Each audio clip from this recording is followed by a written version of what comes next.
Hi, I'm Gaurav, and in this talk I'll be presenting our work on data-free adversarial defense at test time. This is joint work with Rishit Raval and Professor Anand Chakraborty. Deep neural networks have shown tremendous progress in recent years, however, they are susceptible to adversarial perturbations.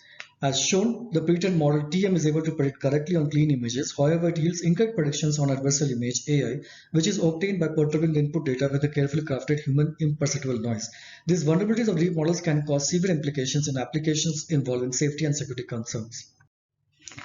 Existing works often require retraining the network. For example, TM model is retrained to obtain a robust model TM dash on which the adversarial data AI yields correct predictions, thus requiring full access to training data or at least the statistics. However, access to training data can be restricted in several scenarios. For example, data can be sensitive and may not be shared. Also, companies can have perpetual rights of the data. Thus, current state-of-the-art adversarial robustness techniques will be rendered ineffective in our current data-free scenario. Our desired objective can be stated as how to make pre-trained model robust against adversarial attacks in the absence of original training data or the statistics. Potential solution can be to generate pseudo data and then use such generated data as a substitute for the unavailable training data. The drawback of such methods is that the generation of pseudo data is completely expensive, and also retraining the model on generated data can be an added computational overhead. The proposed approach involves avoiding such drawbacks of generating computationally expensive pseudo samples followed by retraining. So we look for alternative strategy that do not require any retraining and can do adversarial defense at test time itself. Hence, we propose our method, which is the first attempt towards data-free adversarial defense. Our framework involves adversarial detection and subsequent correction of adversarial data at test time in the input space itself. The detection model can be broken into 4 stages. Stage 1, where we train the source model with labeled arbitrary data. Stage 2, we generate adversarial samples. And stage 3, we append adversarial detection layers on the Flogen source model SM, which are trained to detect adversarial samples.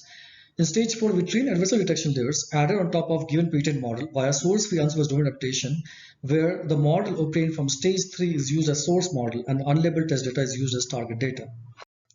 The motivation behind correction module is the humans primarily rely on low frequency features, whereas DNNs can extract useful features from high frequency. And these high frequency components are often perturbed by state-of-the-art adversarial attacks. So one way to lessen the effect of adversarial attack is to get rid of the contaminated high frequency components, that is, obtaining LFC at a particular radius. The given figure shows the visualization of LFC of a sample resistant radiuses and the corresponding model predictions. LFC sample at high radius favor more discriminability, but high adversarial contamination. On the other hand, LFC at a small radius allows low adversarial contamination but low discrimination. Thus, these two factors, discriminability and adversarial contamination, we try to quantify through our proposed method. As shown in the figure, a careful selection of suitable radius is necessary to have a good trade-off between disk score and adversarial contamination score. The input to algorithm is the adversarial example xi dash and the pre-trained model TM. We quantify this score using a perceptual metric, that is SSIM score between the LFC and the original sample. We quantify adversarial contamination score by estimating how much perturbation have crept in the LFC with respect to the adversarial image xi dash. For this, we compute the label change rate at each radius. The key intuition of our method lies in the fact that if enough perturbation have passed through certain radius R, the adversarial component would be the dominating factor, resulting in LFC having the same prediction as the original sample. The optimal radius is the maximum radius at which this score is greater than the adversarial contamination score. The performance of proposed detection model is shown here, where we achieve a very good performance on detection and also keep a very high clean sample detection performance across different models and data sets. The performance of our correction model is shown here, where we achieve a performance gain of 35 to 40% on state-of-the-art auto attack.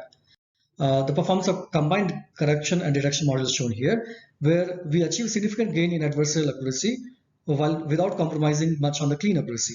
So as shown here, for instance, on CFAR 10 for RESA 34, we achieve an accuracy of 39% on auto attack with a minimal drop of 1.5% on clean accuracy.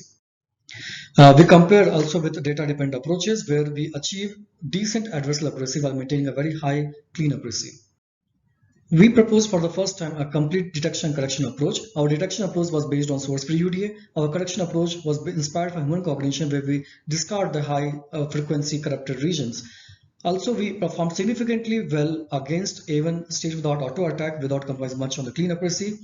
There are certain additional benefits, like any state-of-the-art classifier-based adversarial detector can be used on top of our source-free UDA.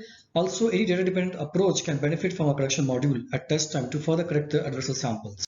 For more details, please refer to our paper. Thank you.